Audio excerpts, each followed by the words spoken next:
This is Pet Life Radio. Let's talk pets. Hey,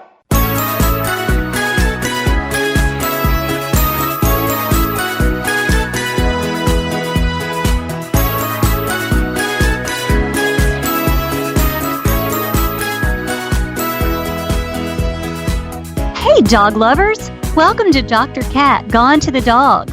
I'm your host, Dr. Catherine Prim, and I am a small animal veterinarian and dog lover. You all know that this show is kind of a passion for me because I want to empower dog lovers to allow them to make their dogs' lives happier and healthier. And on that vein, today I have a special guest, Dr. James Serpell. He is a PhD in animal behavior, and his passion is animal welfare and animal behavior. So we're going to talk with him about all the aspects of animal behavior and the ways in which he has contributed to the base of knowledge for animal behavior and welfare right after a word from our sponsors. Does your dog itch, scratch, stink, or shed like crazy? Come to Dynovite for help. Order a 90-day supply of Dynovite. Dynovite is nutrition. Pick up 2 bottles of Lico Chops. Get the 3rd bottle free. New improved Lico Chops with omega-3, omega-6, vitamin E. And now, 6 extra direct-fed microbials. Even better for the digestive tract and immune system. Try Lico Chops. Buy 2, get 1 free. At Dynovite.com. DINOVITE.com. Let's Talk Pets on PetLifeRadio.com.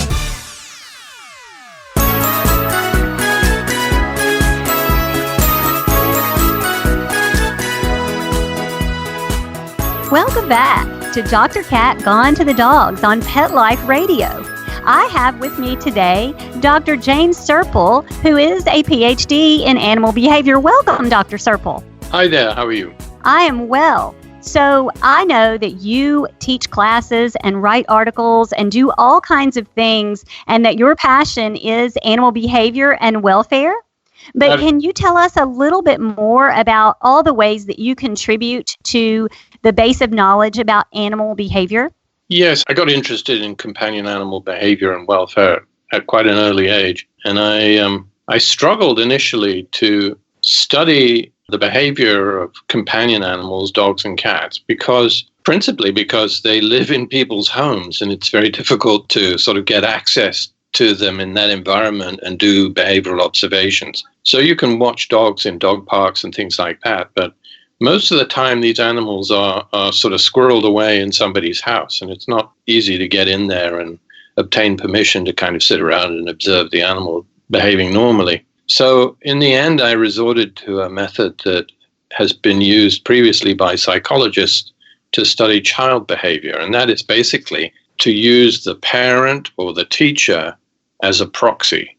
So designing a questionnaire, a survey instrument that would be able to access all the knowledge that the animal owner has about that animal's behavior in such a way that it's not too subjective. In other words, it's fairly objective information that they're providing you with.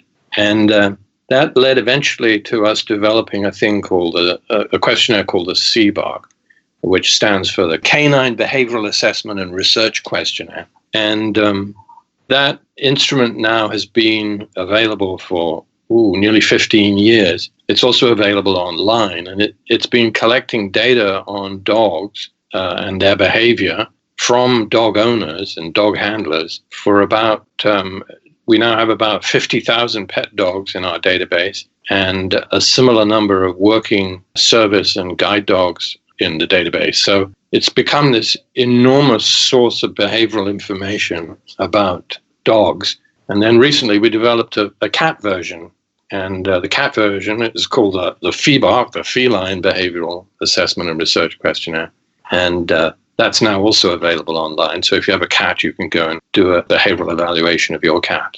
Well, that is how I found you, is that I filled out the CBARQ for my own dog, and I was absolutely astounded at how you just nailed her. I mean, it was just perfect. It was exactly what I see in her, and the questions were leading, and they didn't, they weren't leading. They allowed me to tell objectively what I think about my dog, and I just I was just so amazed at how well and accurate it seemed to be. And that's why I wanted to talk with you about this today. So it is important, I would assume, to have standardized evaluations so you can compare dogs to each other. Is that right? Yes, absolutely. And again, that's one of the other reasons why I developed this survey instrument, because I use it predominantly for research work where I want to, for example, do a before and after assessment of a dog, or I want to compare different groups of dogs in terms of their behavior. We've done quite a lot of research, for example, looking at breed differences in behavior.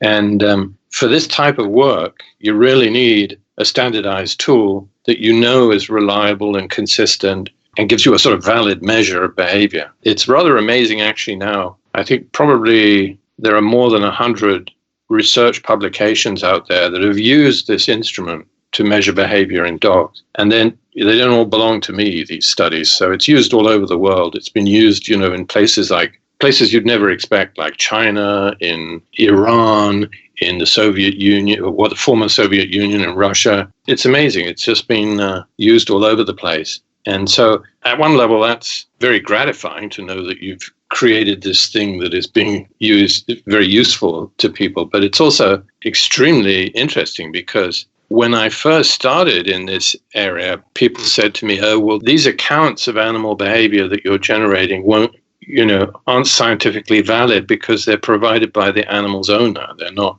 real observations of the animal. And I think what all of this work since has shown is that these observations by the owner are indeed scientifically valid. They can give you an accurate and quite objective analysis of the animal's overall temperament and personality. Absolutely. I couldn't do my job if I couldn't talk with the owner about their observations. So it seems to me that this is valuable for people that are interested in maybe adopting a dog or finding a dog that is a good match for the job that they want the dog to do. And so I adopted my dog from a rescue, and I had no idea how perfect she would be. Of course, I think she's perfect, but I had no idea how perfect she would be for the jobs that I need her to do. And so it looks like working groups and different trainers and things have found ways to use your data or your assessment. Can you go into that a little bit? Yes, the main groups who are using it are assistance dogs organizations, so organizations breeding guide dogs for the blind, and service dogs for people with other types of disability. And there are quite a number of those, maybe about 25 or 30 worldwide, who are using it routinely to evaluate their puppies, usually while the puppies are living with puppy raisers. So mostly they get a 6-month evaluation and then a 12-month evaluation. So all of these evaluations are being done before the animal, the dog, actually comes back to the organization for training. And we found that at least some aspects of the behavior that is being measured by the questionnaire is quite predictive of how well those dogs will do during training. So that's another use that has been found for this questionnaire. We are trying to convince animal shelters and rescue organizations and adoption agencies to use it both to evaluate animals that are being relinquished by their owners, so asking the relinquishing owner to do this type of evaluation, and also doing follow-up evaluations of animals after they've been adopted to identify where the main behavior problems are so that the shelter or the agency can intervene, can help the animal overcome these behavioral difficulties they're having, and also to see whether when you take the animal out of its previous home and put it in a new home, whether these behavior problems persist or whether they tend to disappear. And interestingly enough, some of the research we've done in that area suggests that a lot of the behavior problems just disappear when the animal is taken out of the original relinquishing household, which suggests that it was that household that was the source of the problem, not the animal itself, which I think is very interesting and kind of encouraging. There are some behaviors, however, which are quite persistent, and they're sort of things you might expect, like territorial barking, things like that, showing aggression towards people coming towards the house or something like that, which seems to be quite a strong personality trait that persists across different situations. Well, we certainly know that behavior issues are a reason for relinquishment. So this is a really amazing endeavor, an honorable endeavor to save lives for pets. I'd like to get a quick message from our sponsors, and then we'll come back and talk with Dr. Serpell a little bit more about how you might be able to access the CBARQ and use its information to help you and your dog. We'll be right back.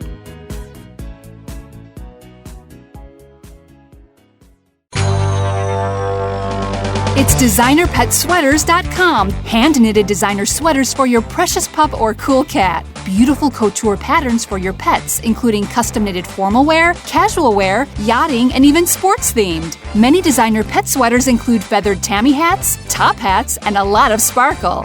Each sweater includes leg loops, front paw sleeves, and leash opening. Visit designerpetsweaters.com to order your four-legged fashions today. Your pets will stay warm for the winter and be runway ready. Large or small, we fit them all. designerpetsweaters.com. Let's talk pets Let's talk pets on Pet Life Radio. Pet Life Radio. PetLifeRadio.com.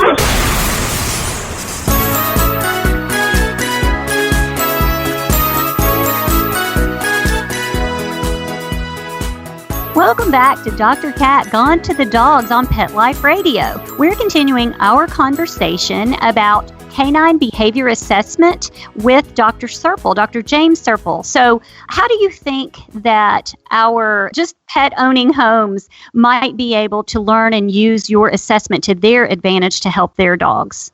Yes, well, if you go to the website, which is just www.cbarq.org, you can sign in. You have to create a little profile for yourself, and then you can enter the information about your dog. And at the end of that process, you will be able to review a chart that will basically, on the chart, it will show you all of these different behavioral traits that the CBARQ measures. And it will show you where the average dog in our entire population of dogs in our database sits in relation to each of those behavioral traits. And then you'll also be able to see where your dog is in relation to that population average. And the distance, as it were, between where your dog is and where the average is gives us a way of assessing how severe its problems might be in particular areas. We color code that so that if there's a really big difference and the difference is in a sort of negative direction, then you would get a red color code for that particular chart. And that would simply tell you that your dog is sort of pretty much getting into a danger zone in terms of that particular behavior. And it gives you an opportunity to say, okay, well, that's kind of what I thought, but I wasn't quite sure if my perception of the animal was correct. And this is confirmation that my dog has really got a problem in this area, and maybe I should seek professional help to help resolve this difficulty. So that's one way in which people can use it. The vast majority of people who use it they're just delighted to see, where their dog is in relation to the average dog. And for the most part, the news is positive. So in that case, you'll get a green color-coded response. And people find that very satisfying, I think, to find that their dog on the whole is either near average or better than average than other dogs. So have you seen a strong correlation with different breeds of dogs and certain traits? Well, certainly there are breed differences, and those breed differences are quite reliable. And we've even recently been able to show that some of those breed differences are linked to specific areas on the dog genome. So there's a genetic basis for these breed differences. At the same time, if you look within any breed, there's a tremendous amount of variation. So you could say, well, I would like to get a golden retriever because I think, the personality of golden retriever is the kind of personality of dog that I want to have as a pet. But there's no guarantee that you're going to get that perfect golden retriever because there's a lot of variation there.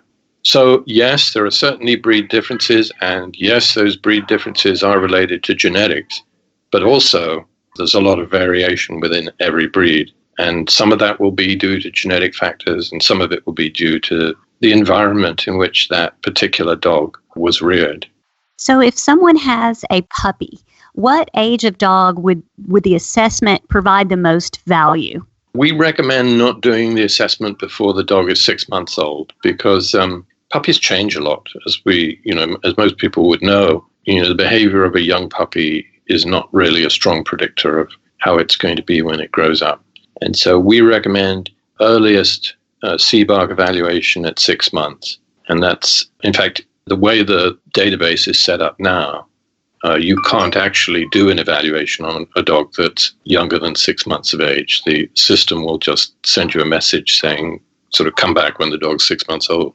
If I did an assessment and then I implemented some sort of training, I sought help, I talked to my veterinarian, or I worked with a dog trainer, could I see those changes on a later assessment, or is it just once for each dog? If you're a pet owner, it's once for each dog. If you're a trainer or someone like that, or an organization breeding dogs for particular purposes, the system allows you to do multiple evaluations of the same animal. So you can do an initial first evaluation, a baseline, if you like, and then you can do follow-up evaluations. And I think trainers and dog breeders find that quite helpful because they want to see the sort of before and after effects of whatever intervention they're proposing for the owner.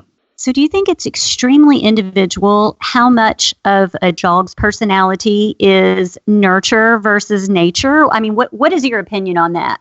I think when you're looking at the individual dog, the bulk of the variation you're going to see is due to the environment. So it's going to be nurture rather than nature. At the same time, we all know, in a sense, that, that Jack Russells are different from Labradors, and that they have general characteristics which kind of define the breed to some extent, just in terms of personality. And in that sense, I think there is, clearly a genetic basis for the differences that we're aware of. But at the same time, we may also be familiar with Jack Russells that don't fit the stereotype, or Labradors that don't fit the stereotype of the Labrador. And so really, when you get that happening, you have to assume that a large component of this variation we see between individuals is environmentally induced. So if someone has a mixed breed dog, now I did the assessment and my dog is not a mixed breed, but if someone has a mixed breed dog, they can still do the assessment, right? Oh, absolutely, yes. It doesn't restrict anybody. Excellent. Well, I really, really appreciate your time today. This is very fascinating because I believe that knowledge is power, and anything that we can find out about our dog helps us be better dog owners and helps the dog's environment be better for the dog. So I appreciate your time today very much. No, it's a pleasure. I feel that anything we can do to help the welfare of companion animals is a good thing. And so I appreciate being able to come on the show and talk to people about what we're doing. So let's tell them one more time exactly how they can find more, the web address, and find out more information, and maybe even make a donation to your project. Oh, yes, that would be very welcome. So, the web address is simply www.cbarq.org, CBARQ. And, excellent. And the cat one is FEBARQ. Well, that is delightful. I loved that my dog was all in the green. As I said, my dog is perfect, so I wasn't surprised by that. But I really felt like just going through the steps and answering the questions made me think about who she is. And so it was just very valuable. And I want all of my listeners to go out and do this questionnaire because I think you will find it very enlightening. And I want to thank all of the listeners for joining us today. Of course, Dr. Serpell and our amazing producer, Mark Winter. And I want you guys to all go out and raise the ruff. Let's Talk Pets, every week on demand, only on PetLifeRadio.com.